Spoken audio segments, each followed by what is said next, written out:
All right. Well, hello, everybody. I'm Chris Ruvo. I'll be your moderator today for 10 low-cost ways to grow your garment decoration business. This exclusive webinar from ASI Education is made possible by our sponsor, AnaJet, a leading manufacturer of fast and durable digital apparel printers. Today, we have a couple expert panelists who are primed to deliver powerfully practical tips for building your business. Let's meet them. First up is Chuck Northcutt. Chuck is the owner of DTG Ready, an all-around imaging business that specializes in direct-to-garment printing and promotional products. He has 27 years' experience in garment decoration. Next up, we have Joe Longtin. Joe is marketing director at AnaJet. With an MBA and 14 years' experience in marketing, Joe uses an AnaJet DTG printer for his own home-based garment decoration business. Gentlemen, it's good to have you with us today. Good morning. Thank you. Thanks, Chris. All right. Yep, Joe, and I think now we're gonna get started without much more preamble. Joe, I think you're gonna take us away with some common assumptions that can be detrimental to a shop's growth, and from there we'll get into some of those winning success strategies. So, Joe, you're up. Right on. Thanks, Chris. So to start off, the presentation that we want to deliver today, we've actually delivered to some live audiences. And the thing that we've come away with is that a lot of folks who are looking at entering garment decoration at all have some common assumptions that they come to the table with. And a lot of them revolve around marketing and growth assumptions for how they're going to grow their business. And one of the top assumptions that we hear is that folks assume that if they buy the equipment that the market will come. And that's just a fallacy that tends to come about because they've been sold and they've been pitched on a product. The product alone is not the solution. Another one is that all they have to do is follow the instructions, or that my suppliers will bend over backwards for me when it comes to serving my customers and fulfilling my jobs. Another common assumption is that I can't afford to do marketing. It's a fatal flaw to think that you don't have the time or the resources to be your #1 salesperson. It's the only way that you're going to grow your business. We don't find that promotional products distributors struggle with this, but it's more around folks who are trying to start up a business that don't seem to be able to carve out time or to carve out budget for marketing. And so what we're going to try to do in this presentation is show some ways around that so that you can actually carve out that time that you do need to do the marketing, and also carve out the time that you do need for your learning curve so that you learn your equipment. And another one is that equipment manufacturers have anticipated every type of situation.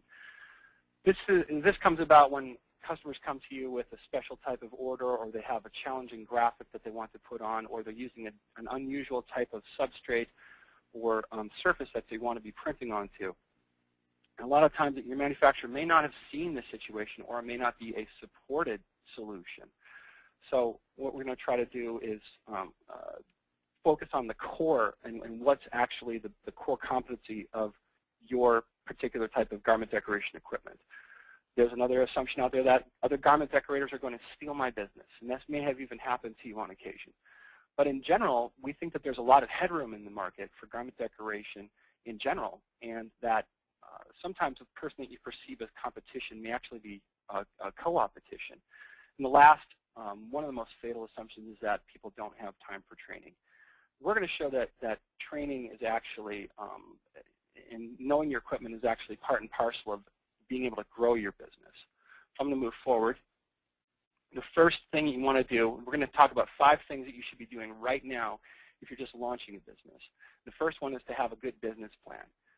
It should include goals, and those goals could be any type of goal. It could be a certain dollar volume that you want to achieve. It could be a number of repeat customers that you're trying to attain. It could be a level of reputation that you want to have when it comes to serving, for example, schools or hospitals or nonprofit organizations. The objectives are the things that support your goals. So how am I going to achieve that dollar volume? I have to attain a certain number of new customers. It's a simple calculation. Or another one might be a more qualitative, such as developing a website so that you can advertise your goods and services. The time frame should be built into your business plan with horizons of 6, 12 months, 24 months. I even have a time frame of 5 years of targets that I want to hit in my business. They don't have to be long or complicated. My business plan is on 4 sheets of blank paper written with a pen. And the beautiful thing about that is that it's adaptable, and I can change it and adjust it as time goes by. You should be revisiting it from time to time to see if your assumptions held true, if you're hitting the targets that you set out for yourself, if the product lines and the target markets that you assumed are actually the right ones, if your pricing model is actually accurate and is giving you the profit margins that you need. So really it's an outline for achieving success. And Chuck, having been in the garment decoration business for so long, you could testify to that fact that your plan has changed many times.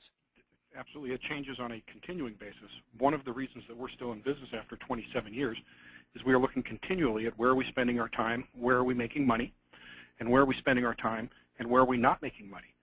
And really, in our shop, we don't care if we've done the same thing for 15 or even 20 years, and all of a sudden it stops making us money. We stop, we look at why is that, can we fix it, and if we can, we fix it and we move forward. If we determine we can't fix it, we look for a different way to do it to provide a better solution that's going to be more cost-effective for our customer and profitable for our shop. Okay. So I want to reiterate for folks who are just joining us, we're covering right now 5 things that you should be doing right now if you are embarking upon a garment decoration business or you've only been in business for a short while. Another important thing that you should be doing is to allow yourself ramp-up time. And this is one of those assumptions that people make. If I just buy the equipment and read the manual, I'm going to be a superstar garment decorator right off the bat. You want to be careful if you're adding new technology to your shop, adding new techniques, that you don't take orders for that immediately, that you allow yourself a good 2 weeks, 4 weeks, 6 weeks to master that and to practice it, to learn the graphic design software. If you're doing something that requires a rip or that requires you to do any type of processing to digitize an image, for example, for embroidery, you want to master that software. You also need to get on top of the sourcing process. Who are your blank suppliers going to be? And the best thing that you can do there is to be 100% trained and take full advantage of manufacturers' training, anything that they offer. And as far as graphic design, the best bets are going to be to master Adobe Photoshop or CorelDRAW. Chuck, how about you? Yeah, all of those are pieces of good advice. Know your equipment, know your software. You're spending money for equipment for whatever garment decoration type you choose. It's going to be well worth your time and investment to be properly trained on the equipment and the software. Mm-hmm. Another thing that I mentioned briefly was that you want to be pricing for profit. So again, you're setting up your business plan. Some folks out there may have fantastic graphic design skills and really good sales skills, but you also need to have some accounting skills. And that's going to form the basis of your pricing model. It starts with knowing what all of your costs are. So the cost of goods sold includes the blank materials, the shipping from the supplier, any inks that you may be using, any other raw materials that you may be using, direct labor. You may hire somebody who comes in part-time and helps you produce and helps you load things onto hoops, help you with packaging. Your overhead is another cost that you may or may not work into your pricing model. And that can include everything under the sun that goes into just running a shop. So it's your baseline equipment purchase, rent, utilities, insurance, et cetera, and anything else that has to do with that is not labor around your garment decoration. Your pricing model has to align with these key things. What's the market you're going to serve, and what do they expect out of you? Are they highly price sensitive? Are they really experienced with doing screen printing? Or are they folks who are looking for short runs? Are they looking for more personalization? Are you serving teams, for example, and they need to have variable data on each piece? What is your capacity to work on the business? Meaning, do you really have 8 hours in a day? Are you going to be doing this at home part-time and on weekends, or are you going to be able to really carve out a solid 4 to 6 hours a day to do design, prospecting, and actual production? And then finally, what's your skill level? Are you already well-versed in graphic design software? The pricing structure is supposed to be to enable you to make a profit, make money. So you want to be careful that you don't race to the bottom in terms of price competition. Chuck, I think you can testify that price competition, you're always going to win in the war on price, but you're going to end up being a charity. Right. And my saying is, if you have the best price in town, you will probably have the best price in town until the day you go broke. I'm not interested in going broke. I'm a for-profit Chapter S corporation, and frankly, we like the profit. So the statement that in here, real versus perceived, a lot of people are racing to the bottom because they perceive the competition. It's not even real competition. It's unfamiliar with the market, and I just can't afford to lose that order. Well, you know what? You're probably not going to lose it anyway, but losing some orders helps you establish where you need to be in your market. So I wouldn't go in with the expectation of getting every order, but I certainly wouldn't race to the bottom just to get an order. I have a question from one of the members of the audience asking, what are some simple tips for reducing overhead at my shop? Chuck, you have a really good one around pushing back on your supply chain. Right. Well, yeah, the major suppliers that we use, most of them, if we order over $200, they'll pay the freight. So we try not to order 2 pieces or 4 pieces or 6 pieces. We always try to put together enough so we can take advantage of that free freight. Suppliers have a lot more space and a lot more capacity to handle inventory than I do also. So we use the supplier's warehouse as our own. I don't keep a lot of things in stock because most of the suppliers do a very, we're fortunate enough we have several that are local. But even if you don't, most suppliers can have something to you in a day or two. You order it today, it ships today, it's on your dock the next day, or even the day after. The other thing we do, in the event that there's a mistake made, you order the wrong size, you order the wrong color, or your customer changes their mind, your suppliers will take that product back. You don't need to sit on it. Even if you have to pay a restocking fee, it's still well worth your dollars and your time to return that to them and then recoup that investment. Another fantastic question come from the audience. Is it ever smart to offer lower prices on an initial order to get in with a client that I think will bring me a lot of business, or does that set a bad precedent? What's been your experience, Chuck? Yeah, once you set that price bar, it's very difficult to raise it. I would never start out. If that's the only reason I'm getting the business is because it's lower, that same exact customer that you're banking on long term is going to do it again. The next time around, they're going to look for a better price. If you can't sell that, if that customer won't stick with you because of your service and your quality that you provide, he's not going to be a long-term customer anyway. It's a very tough discipline, and especially when you're just starting out and you're fledgling. The concept of saying no to a customer who has cash or who at least has promised cash, that's very tough to do, but it does take some practice and some self-confidence. But the service that you're offering is you're truly adding value, and you're truly adding, delivering something unique that this person can't get somewhere else. It's tough to have faith in that. What's been your experience, Chuck, helping other people out there who have been fledgling garment decorators, and how have they handled it? Yeah, I love it when new people are successful, and I have people into my shop all the time. They want to see our equipment. They want to see the embroidery equipment. They want to see the direct-to-garment equipment that we have. And people always question me, why would you do that? You're creating competition. Well, the reality is there is so much business out there that, first off, the chance of you finding one of my customers is slim. And if one of my customers is willing to go to you because you're offering them a slightly better price, they're either not going to be a long-term customer anyway with me, and somebody else would have done it to me, or I have done something wrong and haven't properly taken care of that customer, which I certainly hope isn't the case. So, yeah, I always answer questions. I always talk to people, and I share business advice and marketing advice all the time. Mm-hmm. Okay. Well, speaking of marketing, number 4 recommendation, things that you should be doing right now. Here's a checklist, folks. Business cards. If you don't already have business cards, you're crazy. You have to have business cards because those are lead generators. A vinyl graphic is another suggestion. We work with a lot of sign companies, and they produce cut vinyl graphics very inexpensively. It's great, super free, super cheap advertising, great visibility for a local business. One of our customers, AnaJet, is a company known as Eastern Shore Signs. Andy's recommendation is to join your local Chamber of Commerce if you haven't already done so. Yes, there is a fee associated with that. However, that is a lead source, and Andy's experience was when he joined his local Chamber of Commerce, he had a $2,000 order the same day that he applied because the Chamber itself needed to order some products from him. Another great tip is, since you're a local business and you're going to get most of your referrals locally, you want to be sending out postcards. Now, you can actually hire a mailing house to even design your postcard. During one of our presentations to a live audience, this was actually a suggestion from one of the successful garment decorators in the audience. They had spent about $1,500 doing a local mailing, and the mailing house had designed it for them, and they had something like a 10% hit rate off of this mailing, and they got thousands and thousands of dollars worth of business off of just one drop. So this is a really inexpensive way to market. Radio ads. We have an owner out in Flagstaff, Arizona named Overdrive Media. Now the radio ads can have a cost to produce them, but the spots, you're reaching a local audience, and they can be $50 for a 30-second spot. Fantastic local lead generation, and it gets people in their cars. And when they're in their cars, that's when they're on their way to work or their way to school or their way to shopping.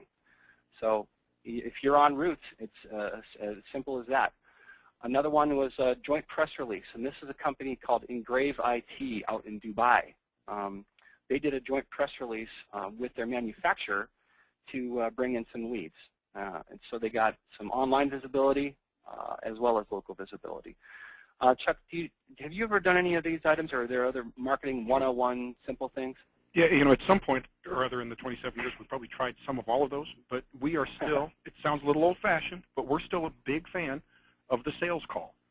We are out in the field every day with customer-specific samples. It doesn't matter who I'm calling on. I never make a sales call to a customer without something that has their name on it. And we have a number of different ways we can do that. We can embroider it, we can silk screen it, we can direct-to-garment print it.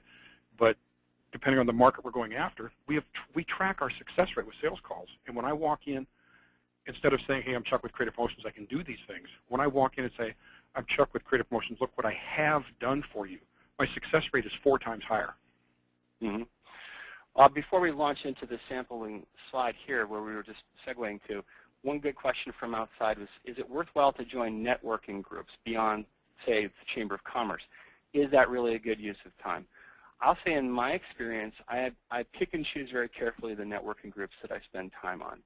For my own business, it makes sense to get my business card distributed out, and I have picked up leads from doing this. But again, I'm very judicious in how I do that, and I'm probably only spending 1 hour per month, maybe 2 hours per month at any given social function for networking. What about you, Chuck? Have you ever done anything like that? Yeah, pretty much the same. I've experimented with the networking group and had very limited success other than with the Chamber of Commerce. There's another question that's going to come up. I think we're going to address this in upcoming slides. In your opinion, can social media help me grow my business? Which platform do you think works best? We're going to get into that when we get into the more expanding your existing business. So just to cover this slide briefly, the point that we like to make is that if you're using analog techniques, you're doing something that is screen printing or embroidery or anything that is not necessarily calling for digital printing. You can use digital technology like dye sublimation or direct-to-garment to help build your existing product lines. The beauty of this is that you're taking a printed product, a printed garment, and you're putting that into someone's hands when they walk out the door with a finished job every single time. And it's a low-cost way to put your business card or even to give somebody their own logo and image and corporate campaign on a shirt, on a tote bag, whatever it is, in a very expensive way. So that's a great way to have cross-marketing your different product lines. The other point that Chuck was alluding to is that you should be sampling pretty aggressively. In my business plan, I wanted to set aside time to sample for 1 hour every day, 5 days a week in my target neighborhood. I'm not building this business actively right now. My wife is working on this. But the concept is pretty simple. You pick out 5 or 6 businesses, you pull down their logos off of their websites, print them up on a shirt, and then drop that off along with the price list for your offerings. That is a fast way to get a good 5, maybe even 10% conversion rate. What's your success rate been with outbound sampling, Chuck? When we're doing direct sampling like I do? Yeah, direct sampling. Yeah, we actually, because we've been doing it long enough, we have a pretty solid spiel down and we know how to get into the customers. When I make a cold call without a sample, my success rate is under 10%. When I make a cold call with a sample that is customer specific, my close rate is almost 40%. So a huge difference for that. We figure that if we're doing it digitally, I have less than $2 in the cost of that sample. So that conversion rate is that's great. Phenomenal. That's phenomenal in terms of costs and the return on investment. Good question. Do you put your contact information on the sample shirts? I put them on mine. How about you, Chuck? You know, I do not. I leave a business card with the sample. I want it to be customer specific when I leave it. Mm-hmm. Sometimes if I was doing random sampling in a neighborhood that I haven't really researched, that's when I would be giving away shirts with my calling card on them, and I have actually my own corporate logo and contact information I put on it. So a more generic question, I think, more around DTG. Person is asking, can I be successful DTG printing only? I'm going to say shortly, yes, you can with DTG only. But I will say also that DTG is a point product on a spectrum of garment decoration techniques, and we want to be as generic here with this presentation as we can. So we do have separate webinars available on the AnaJet website if somebody wants to go deep on direct-to-garment printing and techniques and marketing tactics there. So moving forward, here's a good question for Chuck. What's the dialogue that you use in placing a shirt sample? What's your script? When we walk into literally I'll walk in with if I'm going to call on, let's say, veterinary clinics today, I will have Googled every veterinary clinic within 50 miles of my shop. I will have shirts in hand for everyone. I'm going to use the same graphic. It's going to have birds. It's going to have cats. It's going to have lizards. Anything I can put on there that's bright and colorful, with as many colors as I can possibly get on it. And every shirt uses the same graphic, but everyone has a unique company name on it. So if I'm calling on West Seattle Veterinary Clinic, it says West Seattle Veterinary Clinic has this graphic. I walk in, introduce myself. Hey, I'm Chuck with Creative Promotions. We're a local printer and embroiderer, and I just wanted to show you what we've done for you this morning. What do you think of this? I hand them the shirt. Usually that's a counter person. They've never seen anything like that, and they've never seen a sales guy come in with something that's already done for them. And within 5 minutes, I'm talking to the veterinary, or, to the vet or to the office manager. And usually within, like I said, 40% of the time, I have an order. Now, that order isn't huge. If it's 12 pieces, that's a really big deal. But those orders all lead to other things, because that woman at the front counter, she's probably president of the PTA. Somebody in the back office, they have another business, whether it's a plumbing business or an electrical business, or they belong to the Elks Club or the Eagles Clubs, or their daughter or son plays soccer or baseball. You get that initial order, and it's 3, 4, or 5 additional orders after that first order. So I have a question that really comes across to me as 2 questions. The first part is, how do you determine which customer or prospect you're going to target and pay for the digitizing? So there's 2 parts to that. The number one that I gather from that is this person is coming from an embroidery perspective. Would you use this strategy, Chuck, if you were strictly working with embroidery technology? I have. What we've done in the past, when we decided a couple of years ago we wanted to target specifically grade schools. Before school ended, we called every single school in the 3 largest school districts close to us. We got their mascot, and we got their colors, whatever their school colors. And over the summer, when things were a little slower, we brought in inexpensive white T-shirts, and we embroidered left chest logos for every single one of those schools and took them in. And when school started, again, we started with the office staff. It usually generated an order with the staff to start with, which was okay, because once you get to know the office manager and those people, they can connect you with the PTAs. And the PTAs in schools is where the money is. They're the ones buying for the kids, or they're the ones supplementing for the kids. So absolutely, I would do it with any garment type. Now, that doesn't mean I leave with embroidery orders. I might leave with silkscreen orders. I might leave with direct-to-garment orders. Just like when I drop off that direct-to-garment sample, it ultimately might be an embroidery order. Whatever it takes to drive business, frankly, I don't care what the technology is, as long as I'm getting the business. Excellent. Okay. So, Chuck, this is your slide, and I like this because what it shows is that for the folks out there who are not seasoned marketeers, seasoned salespeople, that there is a way to almost passively build a customer base. Right. Yeah, well, you dressed my slide up. I did. I added social media. This is for people who have a fear of rejection. And unfortunately in sales, there are some no's along with those yeses. So what I did is, using my 10% success rule, which is before I drop off a customer-specific sample. So using the lower number, and everybody's numbers here are going to be different. These were just people that you know. So if you look at the top line, 500, school 500, places of worship, work, email list, social media, whatever that number is for you. In this case, mine was 900. using the 10% rule. You just take that down. So you just 90 follow it all orders. the way down. I'm sorry? Yeah. 90 orders, basically. Yeah. Right. So 10% off of each one of those. And actually, yeah, I didn't look at the slide before here. So if your average order is only 20 pieces and your average price is $15 and you wind up with 90 customers out of this list, so 90 times 20 times $15, there's $27,000 just from the people you know without them telling other people about it. This is just one order or one time. This isn't the connection where you get into the soccer team or you get into their next door neighbor or they take it to work and their coworker sees it. Yeah, and the viral nature of this is the word of mouth, the friends, the folks who see you around every day, people that you do business with on a constant basis. When you add in the social media thing, it really can be very viral and it can have a snowball effect. And when you're delivering good quality products at a good price. Right. And you know, the prime example of that is I gave away a T-shirt. It's probably been 6-7 months ago.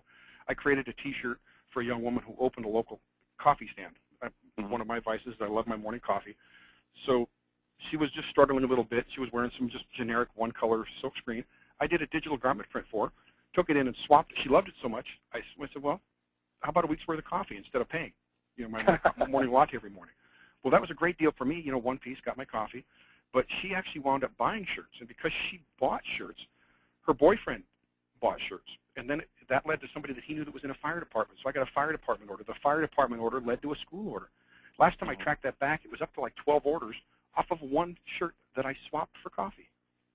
That's the kind of thing I love to hear. That's awesome. Well, moving on, we're going to talk about pretty much a no-brainer here that you want to make sure that you're getting good quality equipment. And some folks enter the business and they say, I'm going to get a sweet deal. I'm going to get a used piece of equipment, and it's been through 5 or 6 owners. You're going to get what you pay for in almost every instance. If you do buy from the manufacturer, or if you have the opportunity, you want to aim for a manufacturer's warranty. Why? Because that's going to get you on their radar and turn you into a supported customer. You become a priority for them when you're carrying a warranty with them. Developing discipline. It's like walking your dog, keeping your equipment in the best shape possible with regular maintenance. That equipment's going to take care of you. If you don't walk your dog, you wind up with messes. So if you already have a dog, you're probably nodding your head saying, yes, I understand. Using that good equipment and good software, spending that stitch in time is going to save you 9. So I think that this almost goes without saying, but it bears mentioning. Good question from the audience. What is a good warranty? What kind of things should I expect? Fantastic. What you should expect out of a warranty, first and foremost, is that you have the manufacturer's ear. And that means that you're able to call them and get live phone support and email support during the work week at a bare minimum. Another thing that you should expect if you're carrying a warranty is that if they have any updates to their hardware or software, that they let you know. Hey, we've made some changes, or hey, we have some improvements. So if they offer training, and then you should be the first one in the door to be eligible for that manufacturer's training. Again, this goes back to earlier slides that we were talking about. You need to be well trained and to master the equipment that you're working with. So that's what you should be looking for in a warranty. Can you think of anything to add to that, Chuck? Yeah, but there is a difference between warranty and support. The other thing you should be looking for as the other part of this, the other side of this is, okay, I've had my equipment 2 or 3 years, but I still have a question. What's going to happen with that? Are they going to continue to support you and answer your questions even after what is technically the warranty? You ultimately want to be looking for equipment that is made by somebody who wants to partner with you. And there's a few criteria in a white paper that I published last year. You can look that up. That's more specific to DTG, though. So moving forward, we already mentioned optimizing your inventory by sending blanks back to the manufacturer. This is a tip from another customer, Landau's of Princeton, to say start off with just one main provider, because then you can negotiate for case pricing a little bit sooner, and you'll get preferential treatment for them. And as Chuck said, you can get free overnight shipping on a baseline order of, say, $200 worth of product. Now that we've established a business and we possibly have an employee, we might even have a rented space, we've got a customer base, there are a few things that we can do to expand our existing business. And the first one of them is not to steal business, but to get to know your competitors. Because why? You're running into a wall. You've actually discovered that there's only 168 hours in a week, and you need to sleep for about 16 of those hours, if not a few more. You cannot scale yourself. There's only so much production and marketing and quoting and administration and accounting that you can possibly do. So sometimes you want to take a vacation. Sometimes you may have an order that you can't fulfill yourself because your queue is full, your lead times are going to be too long to wait for the blanks or the materials, or it's just not in your wheelhouse. So you should know garment decorators and other businesses, sign makers or whatever, who are near you, who might even have DTG printers or dye sublimation printers or embroidery heads parallel to what you're doing. So the way that you do this is you find out who they are and let them know who you are. Introduce yourself and your capabilities. The idea is to help each other, not just in the areas where you compete, but in areas where there is no overlap, so that you can actually scratch each other's back. Chuck has a specific example with Rachel Weatherholt. Right. Actually, the picture that is held there is one that I helped them print. Yeah, they are a direct-to-garment only printing company. It's the only technology they have. They're about an hour from me, and our schedule and our workload is such that a lot of times I am production limited. I probably call Rachel 2 to 3 times a month at least and ask how much space she has and literally turn the customers directly over to her so that she can do their printing or handle their business, because we don't have the production capability. We're too busy, we're too locked up, or the customer has a need that's inside my lead time. So yeah, it works very well. There's another perfect example of this is Henry Landau up in Princeton, New Jersey. He runs a retail shop, and he just has a direct-to-garment printer himself. But people come to him with large orders. They need 1,000 pieces or 2,000 pieces. It's a no-brainer for him to say, okay, well, this is a single-color job, and he can outsource it to a reliable screen printer. He's essentially only acting as the middleman, but he's seeing $1.50, $2 per piece for an order, and it all started because he introduced himself. He got to know screen printers throughout town, and they got to know him. So they're sending him work, and he's sending them work, and it's a great relationship. One question from the audience is, how can I identify trustworthy partners? That is a very, very important question, and I think there's a combination of things. In my experience, it's been, does the person respond when I call them? Are they responsive to my questions, even though they might perceive me as competition? And are they being referred to me by other customers that I have? You should go talk to Jim over at Jim Screen Printing. I've also tested people out and found that they were wanting when I've outsourced larger run jobs to them. That's when I found that my customers weren't getting the treatment that I expected them to get. Well, any other tips around that, Chuck? Yeah, that can be a tough one. It needs to be. I like to deal with people that I know, and it really depends on the technology that we're dealing with. In the case of Rachel, she was actually somebody that I worked with and helped train to bring up to speed. If I'm dealing with silk screeners, for instance, I deal with screeners who do not do retail work at all. They only do wholesale, so they're only dealing with people like me, so I don't have to worry about them going to the end customer. Because once word got out, all their business would evaporate. They'd only have to do it one time, and word travels fast in this industry. Right.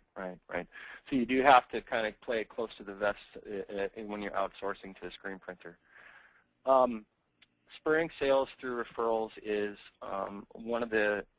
It's tough to get that reference customer, that set of reference customers, but once you do, you can actually turn them into your sales force. You probably are seeing yourself doing more production and less prospecting. But guess what? You can scale by going to your customer base and give them an incentive to put your name out there. So some easy ones that pretty much everybody does is they're offering discounts, they're doing free design work. But some things that folks have done that are a little bit counterintuitive are partnering with folks who are portrait photographers or commercial printers. And basically scratching each other's backs with coupon type of deals. There's another way of just having a really nice giveaway. Somebody brings you a certain size of order and you give them an embroidered jacket. Or you offer them a dozen custom printed shirts. Or you are offering them something that with their logo on it on a cap. These are very popular giveaways, and they actually do drive people to remember you, and they're always going to look back on that piece and say, I got that for free. One that I've tried at several different businesses that works like a charm is when I get a closed-won deal, I go back to a customer saying, hey, you referred me to Bill. Here's a $20 Amazon.com gift certificate. That's a fantastic driver, and then the person has a direct, a tangible reminder that they got something for free just because they forwarded my name along. Have you done any other type of referral spits, Chuck? You know, not so much with the Amazon gift cards, but we give away an incredible amount of hats. We give away an incredible amount of T-shirts. If we're doing hats, they're always embroidered. If we're giving away T-shirts, they're always direct-to-garment printed. Right, cool. So we had a question earlier, and we're going to touch upon this now, and that is social media platforms. What platform do you think works best? Can social media help me grow my business? Short answer, absolutely. So if you already have a website, great. Now it's time to grow, and you want to be looking at blogging, adding testimonials, adding videos of all the pieces that you've done. Anytime something passes through your hands and the customer's happy with it, get a picture of the customer with that piece. You should definitely have a Facebook page and look at other social media. My personal favorite remains Facebook. Why? Because of the local nature of it, because you can actually go long on the comments area, and you can add unlimited amounts of photos to photo galleries. And the beautiful thing about this is that anytime you add something, it's boosting your search engine optimization. It's driving people to your Facebook page or your website or both. Believe it or not, we actually have owners out there who don't even have a website. They strictly run all their marketing through Facebook. It's just been the only thing that they need to drive a profitable business.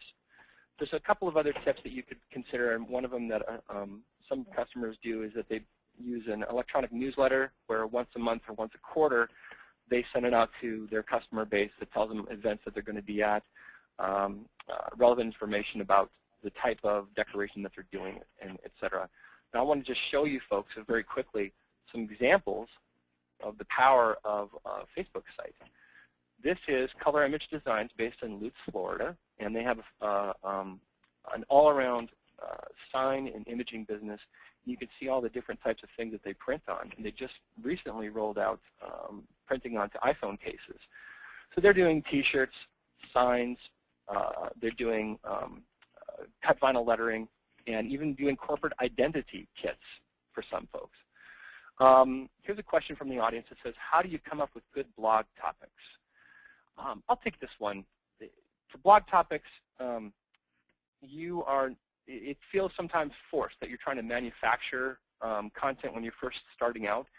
But if you keep the focus around the type of events and the type of customers that you're supporting, and talk about an example where somebody was able to use your finished products as a great promotional piece, or a commemorative or memorial piece, and pay tribute to somebody who needed to use this for maybe even for a family reunion. Sometimes you have other businesses and they're just looking for a little bit of help with visibility. So you write a blog post about the business that you printed for, and you link back to their website. So these are just some ways that we come up with blog topics. Let's move forward here to show you a couple other Facebook sites. This is IHS Printing. These are the folks that run exclusively through Facebook. So you can see it's a great way to showcase all the capabilities that you have. You can see that he's printing on hats and he's printing on T-shirts. This is one of my favorites.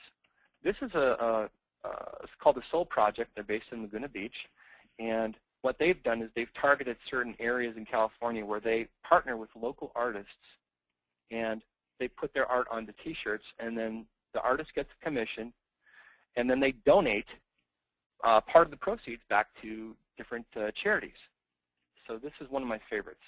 It's a great piece, and this is something that's unique to Facebook. It's very easy to do. So if you're a good designer, you should be taking advantage of this.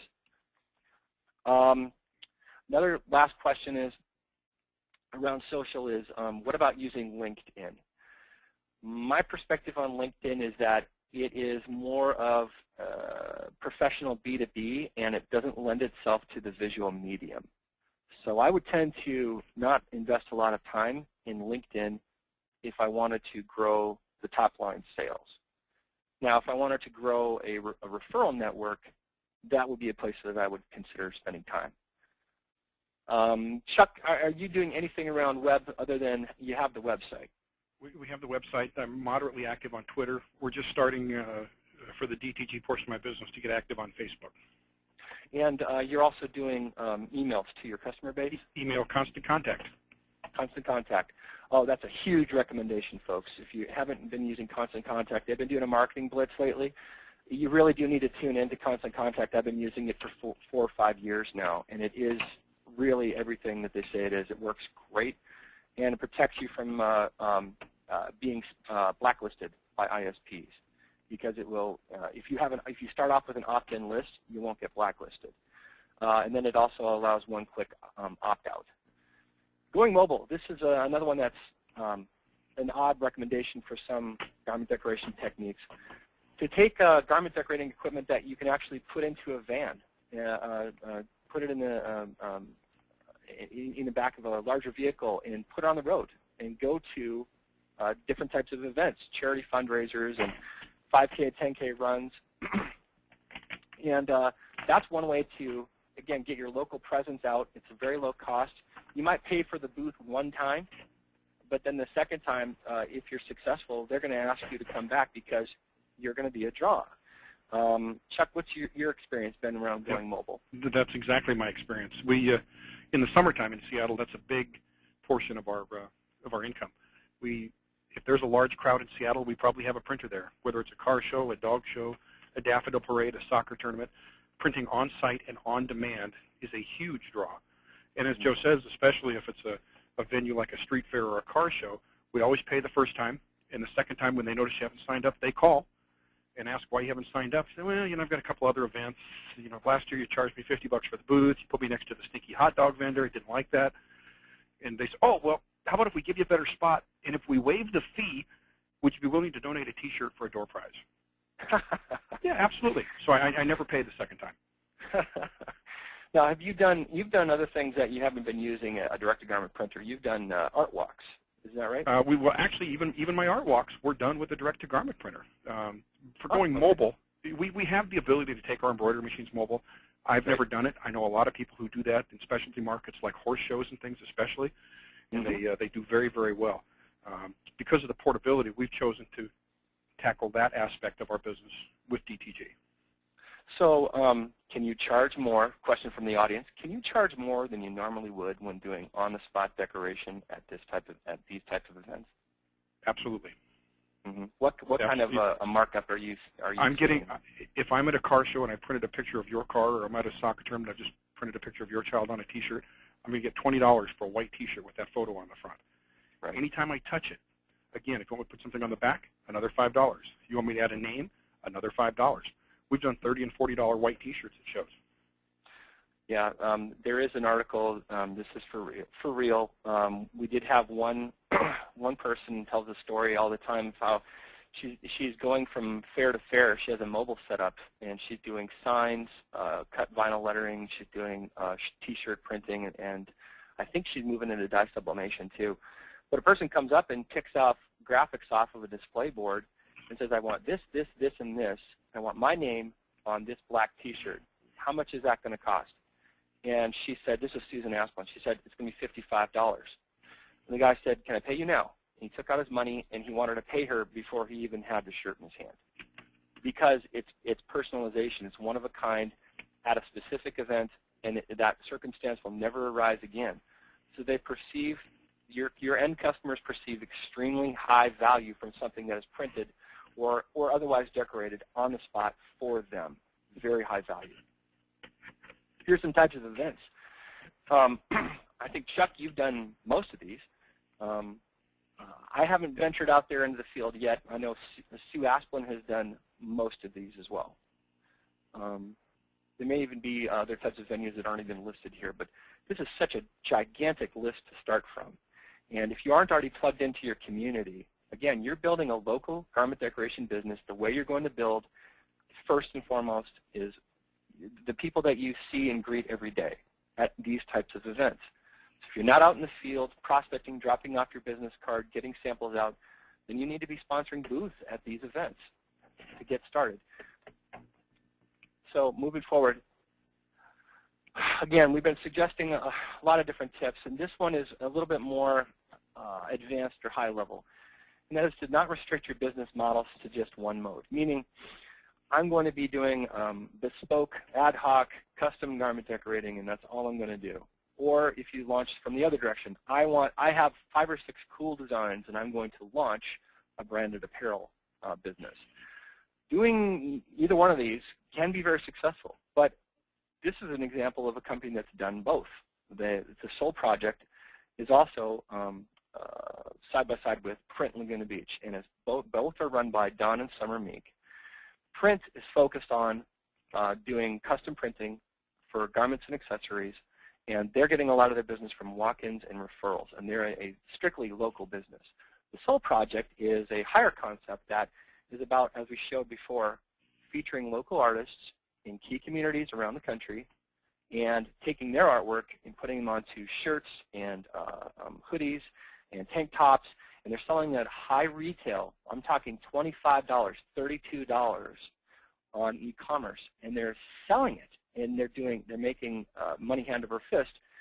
And what happens is that one project or one business model helps feed the other, helps support the other.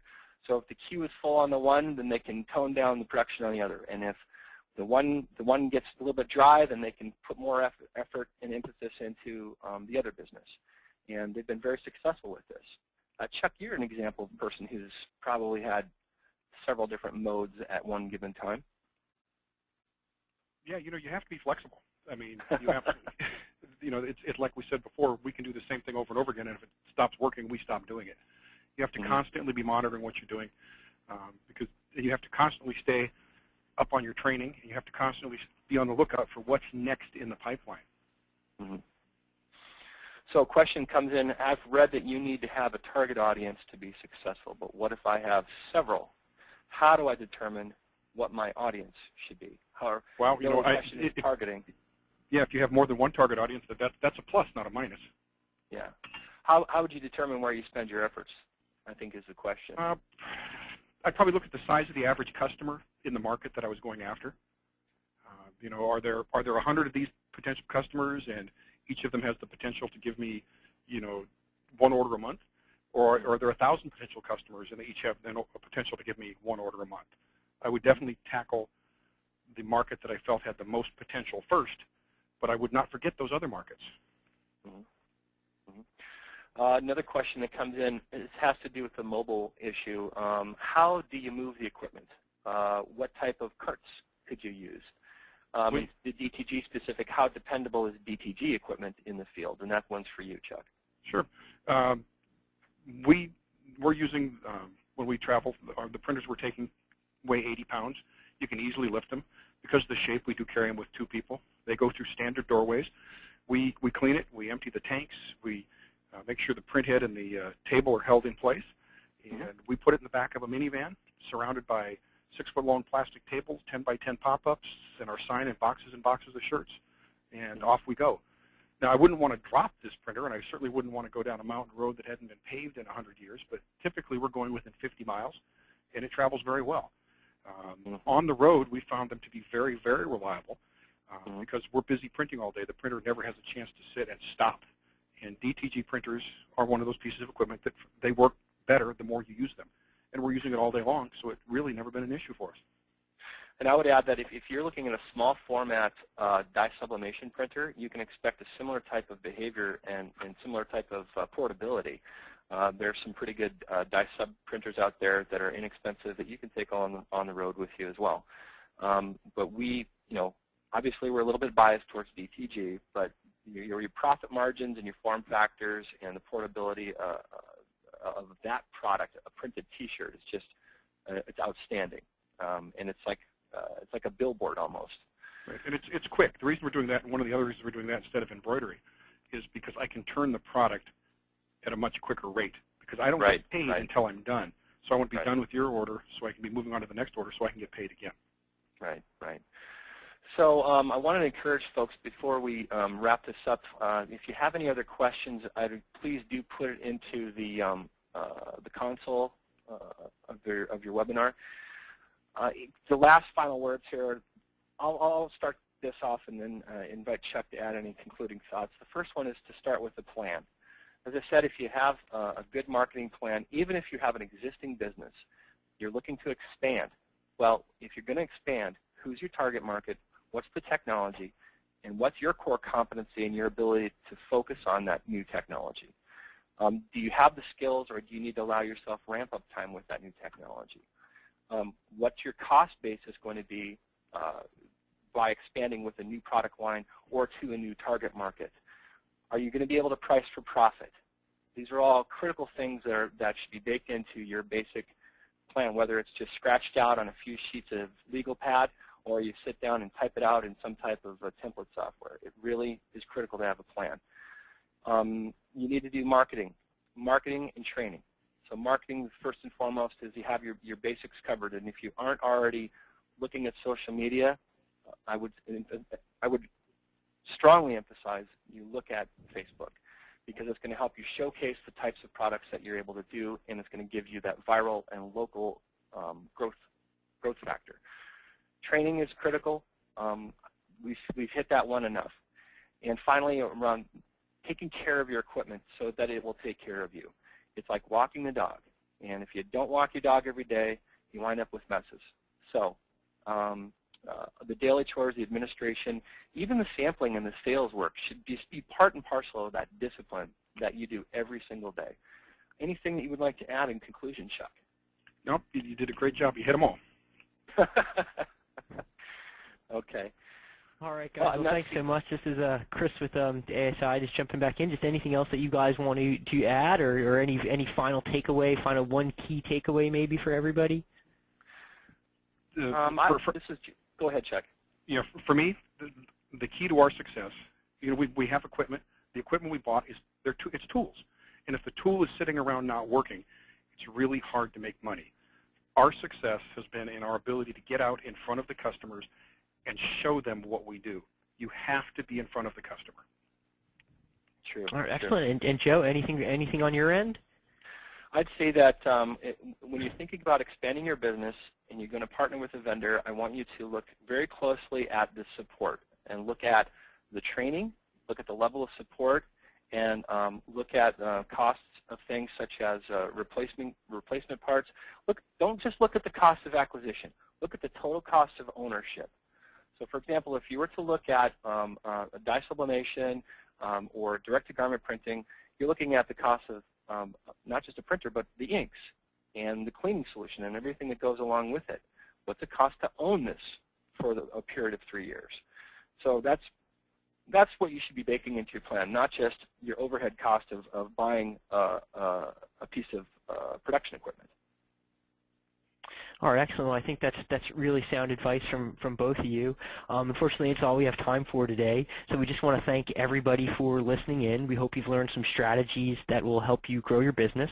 If you want to give this webinar a second listen or check out other ASI education webinars, you can visit www.asicentral.com/online learning. Thanks to our sponsor, AnaJet, and of course our expert panelists, Chuck Northcutt and Joe Longtin. This has been Chris Ruvo for ASI Education. Have a great day. All right. Thanks a lot. Thank you, guys.